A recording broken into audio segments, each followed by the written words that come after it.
cut all this out. If you're not going to be real, we're not doing it. That was a sparkling water, sir. Okay, give us our intro. Welcome to Millennial Momming. As usual, we have no idea what's going on. Correct. But we are winging it. Operation Chicken Wing. That is really Millennial Momming in one sentence. There it is. Winging. Thanks for checking us out. Look forward to the next one. You're doing everything great. If you think you're doing it wrong, you're probably not. Congratulations. Keep going. Go you. Stay tuned for our next episode. Dr. Christina and Dr. Elizabeth. Lord help us all. Okay, so the holiday season is upon us. Yes. We have Thanksgiving coming in like a minute and a half. Ugh. Gosh. And then on to my personal favorite, Christmas. You also forgot my child's birthday and my birthday, but, you know. I mean, They're national holidays, but no big deal. not yet recognized. Come on, Biden. Turns out Trump wasn't a fan. He turned it down. Didn't even reply to my email. Ugh, like he had so much better things to do. Ugh. You know, remember how we used to be with our birthdays? Oh yeah, it was like a week-long celebration. Yes, and it was like, celebrate me. I'm alive. Now we're like, yay, I'm not dead. Correct. Like, wow, I can't believe I made it this far. I literally feel like we just celebrated Christmas, and I feel like I just took my Christmas decorations down. To thought- be fair, it was May, but I made it. I feel like I just packed away my Christmas closet, and now I'm unpacking it again. Okay, that brings up the number one debate. Is when do you decorate for Christmas? Back in the day when I had more energy and zest for life, A little zest. I would do it the day after Halloween. And now I have to wait for Veterans Day because that's a government holiday and I work for the government. So back in the day, we've gone through quite a change as we've gotten older. But back in the day, it used to be that I was obsessed with Christmas and you hated Christmas. Yes, this is true. And I don't know how, but then it flipped and you became like, you went from the Grinch to Santa Claus. And it Cindy was like, Lou Who. woo! And Yes. then I was like, why are your decorations up? It's November 1st. And you're like, because it's November 1st. It's so much work. I want to put them up early. I want to enjoy them. I want to be sick of them by the time I take them down. I would imagine that that's how it is. So I was like always very firm, and you know this throughout our friendship. I was firm. Christmas decorations did not go up until after Thanksgiving. Very firm. Very firm. And it used to anger me when I would see your crap up. And I'd drive by people's houses and they had their Christmas lights up and I'd roll down the window and yell, "It's November!" I remember. Now, I don't know if you noticed when you pulled up to my house today on November 9th. It is like a winter wonderland. It looks like the North Pole out there. Yeah, so... I didn't even have to figure out what street I was on. I just went towards the beacon of light. Yeah, you're welcome. You're on the satellite. You're welcome, everybody. If you're blinded, it's me. But, so we live in the Midwest, and our winters are very brutally cold. And now that I'm a homeowner, this is my second year of being a homeowner, and I realize that I don't want to be hanging lights when it's negative 15 out. So I'm like, you know what? Or I don't want my husband to have to hang lights when it's negative 15 out.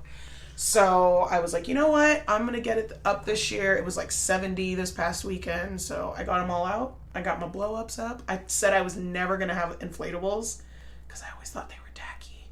But now my kids are obsessed with them. So I went and bought inflatables and they're adorable. But like, so I live on the corner. So like the left side of my house is going to be like tacky Wonderland. And then the front side of my house, which is on the main road. Busy road in our town is going to be like classic, simple, Christmassy. That's so cute. You do live in a very classy house. It's a Victorian, ladies and gentlemen, with its own little gingerbread scaffolding. What is it called? Like the trim? I think it has a fancy name. We're going to go with scaffolding. I don't think that's even even remotely right. I could be wrong. And then it's got like an old fashioned like slate roof. It looks like it's right out of Charles Dickens' Christmas. It does. Film. I don't know what mine is. Couldn't even explain it to you, but it is weird. I live in a very weird house. And I feel like that's come up a lot lately in the last week or so. People come into work, they'll be like, oh, and what house do you live in? And then I tell them, and they're like, oh, we looked at that house. That's a weird house. That it is. It just needed someone weird like me to appreciate it. If anybody could, I saw that house when you moved in. And I thought, good God, she's officially lost it. It is weird. It's like a farmhouse, ranch. Not ranch style, but like it was a horse something. Horse ranch. Back in the day, the early 1900s. So it's interesting. But so it's very interesting to decorate. I don't decorate as cutely as you do because your house is adorable. I think what's interesting is it's so different from the kitchen to the rest of the house. Yeah. Like it's like the kitchen was just like an afterthought that they did, and it doesn't match the rest of the house. The rest of the house. It's very weird, but somehow you've made it work, and it's like really welcoming and inviting when you walk in. Except that carpet has got to go, but that's a story for another day. Expensive. Good Lord, carpet is expensive, and so paint. It's so expensive. So the carpet will remain until I hit the jackpot. Describe your carpet. Have you ever seen rust? The pants I'm wearing. I was literally looking at your pants, trying not to compare them to your ugly carpet. It's orange, and so people automatically think shag. It is not shag. No, it is in fact Berber. So it's like a fancy indoor-outdoor. I try to. It covers a very wide space, a lot of area, and so I have to make sure that, when we do pick out something to replace it, that I really love it, because it's going to cover a lot of space, and I've yet to find something I love. So I figure it's just safe to stay with orange. So I just try to make it look like it's 70s in that room on purpose. Oh yes, I chose this orange. We love irony. We do.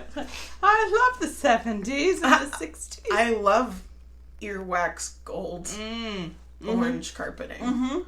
But the rest of your house, you have these beautiful hardwood floors, beautiful banister.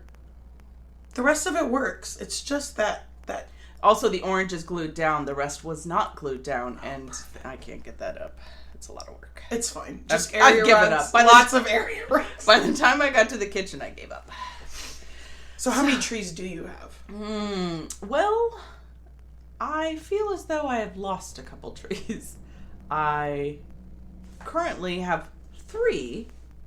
I feel like you had way more than that. I know. I'd like to know where the rest of them went. Leon's just slowly digging. I think he is. I think he's slowly throwing away my Christmas trees. But at some point, I had like 6 or 7 Christmas trees. I feel like you had one in every room. Yes.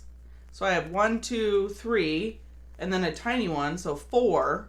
But there was also these others that are just gone from my Christmas closet. Leon, we're coming for you. What did you do with my Christmas trees? So did you hear about my Christmas tree debacle? Okay, so when I moved into my house, it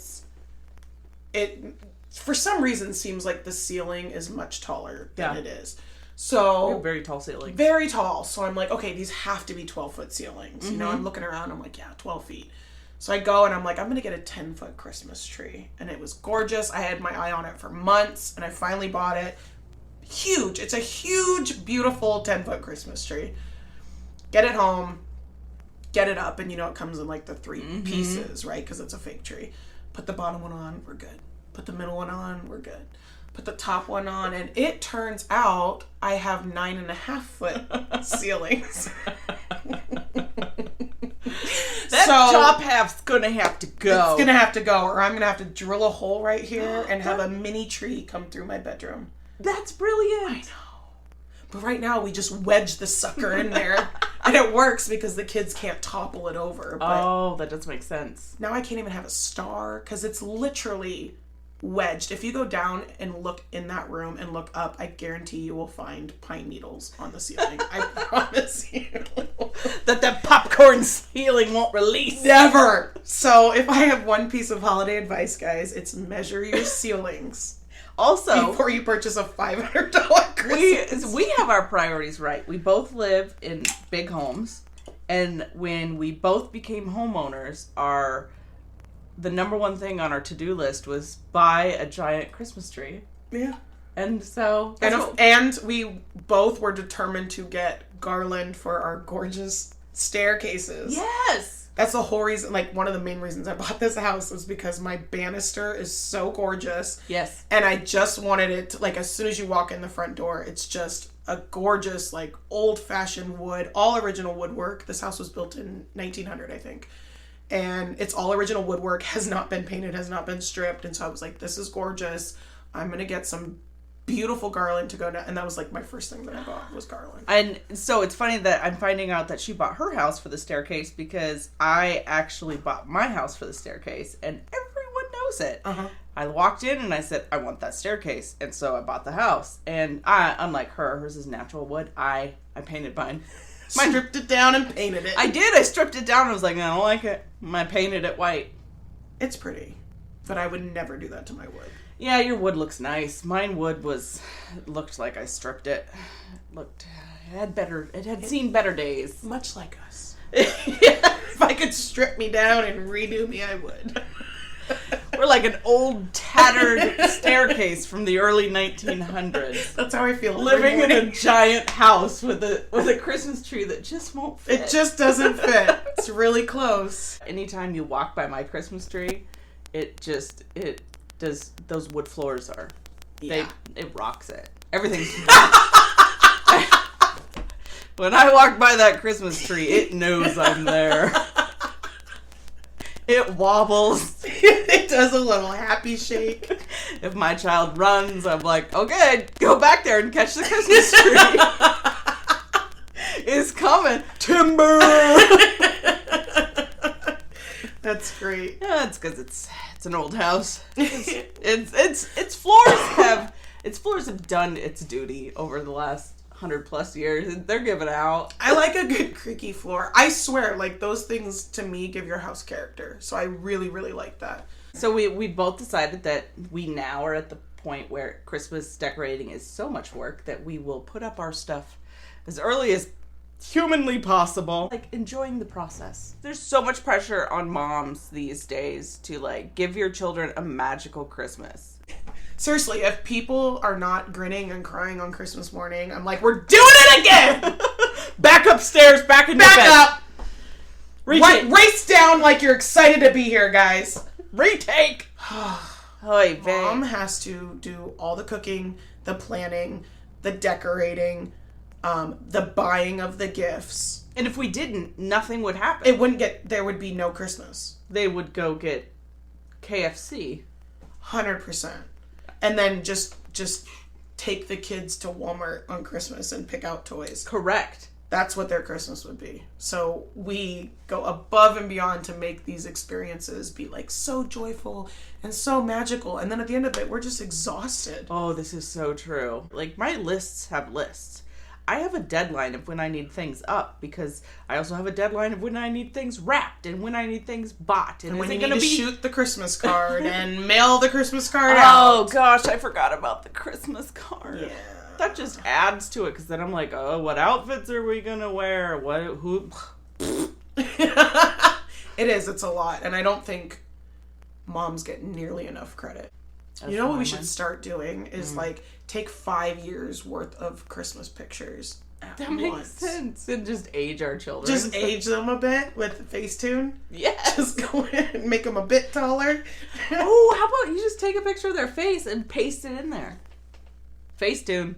This is brilliant. I think we're on to something. I think we are, actually. You are welcome. We've made Christmas magical for everyone but We've ourselves. skipped right over Thanksgiving, which it seems everybody does. I mean, I don't have a big family. Nobody comes to Thanksgiving. My family doesn't live around here. Thanksgiving's a nothing. There's no gifts. So, who cares? But there's food. There is food, but I have to make it all. Yes. And I usually do make it all, but this year I really have a lot going on. I told my husband today, I'm skipping Thanksgiving. He's like, oh no, that's fine. We'll just go to KFC. And he goes, I'll go Wednesday after work. I'll pick up the KFC and then we'll have it on. Well, because he's from South Africa and Yes. they do not celebrate Thanksgiving. Correct. And I'll never forget how absolutely stunned you were because you went to South Africa. Yes. And you texted me and said, can you believe they don't celebrate Thanksgiving in South Africa? And I texted you back. I'll never forget this. I texted you back and I said, just think about that for a second. I was so sad for them. But you know what? They have something better than Thanksgiving. They have the day after Christmas where they celebrate Boxing Day. And What? they get the day after Christmas off. To do what? Box, of course. like box or like box? With the fist, I assume. Whoa. Yeah, I've done some. That's what I want to do after Christmas. I didn't know it had its own day. Did you hear that? I believe it was a rooster. I would say for my whole family, I would spend less than $1,000 for Christmas. And that's my 2 kids, husband, mom. That is a lot of money. Yeah, but some of them are big gifts. Like my mom this year wants a freaking police scanner. My 72-year-old mother wants a police scanner so she can listen to the town gossip. But they're like $300. Because they're so interesting. They are. I would sit right there with a beer every night and listen to that thing and just be typing away. It's the gift that keeps on giving. It is. A police scanner. But like, so, and like one year she got me the car starter, a remote car starter for my car. Oh, that was a big gift. Yeah. But so usually the adults, like my husband, I'm planning, he's not going to listen to this, I'm planning on giving him like a gaming chair.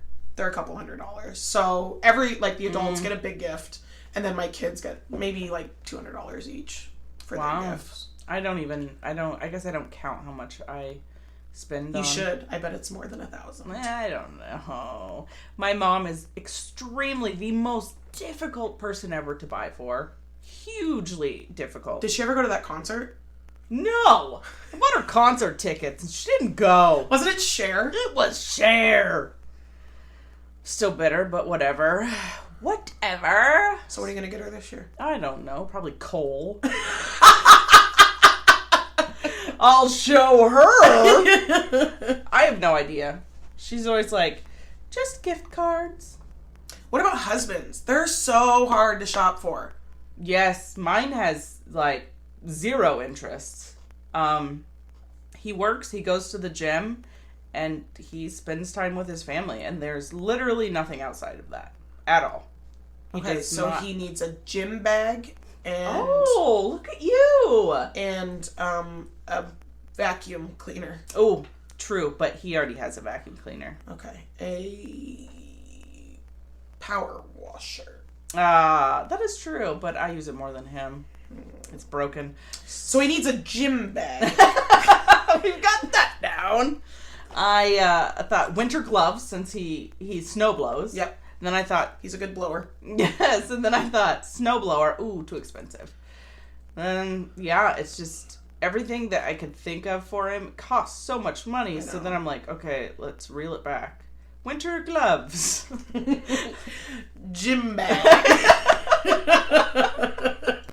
Oh my goodness. But he's the same way with me. He asked me today, I got home from work and I was running to a meeting, and so I just came home really quick to change my shirt because I didn't like the way it looked.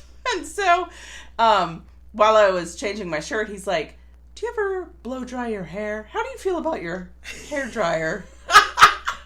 He's real smooth. Real subtle. So hair. He's like, have you ever thought about wanting to straighten it while you're blow drying it? And I was like, oh, honey, you're so cute, but I don't want a blow dryer because I don't blow dry my hair. Yeah. Like, come on. Come on. I barely wash it. I know. By the time I'm done washing it, do you really think I want to dry it? No, I go to bed with it wet. Yeah. And whatever it wakes up with the next day, I'm like, ooh. Here I am. Yeah. It's like, okay. So, the hair straightener I might blowers out. I might be getting a blow dryer for my birthday. Sorry for that advice, Leon. He tries. It's so sweet how he tries. It's cute that you let him try. I make an Amazon list and send it to my husband. Oh, well, so I did that too, but I'm not that crazy about the things on my list. Huh. There's just nothing I want or need. You need a hand massager. Oh, I do. Turns out. My hands hurt. I should ask for that. You're welcome. Thank you. My hands... Christina's gift guide. We've got gym bag, we've got hand massager. What more does a person need? No, I don't know. So at this point, when you're a millennial, you don't even get anything fun anymore. You're just asking for something that you would need. But you don't want to spend the money on. Correct. That's me. Yeah.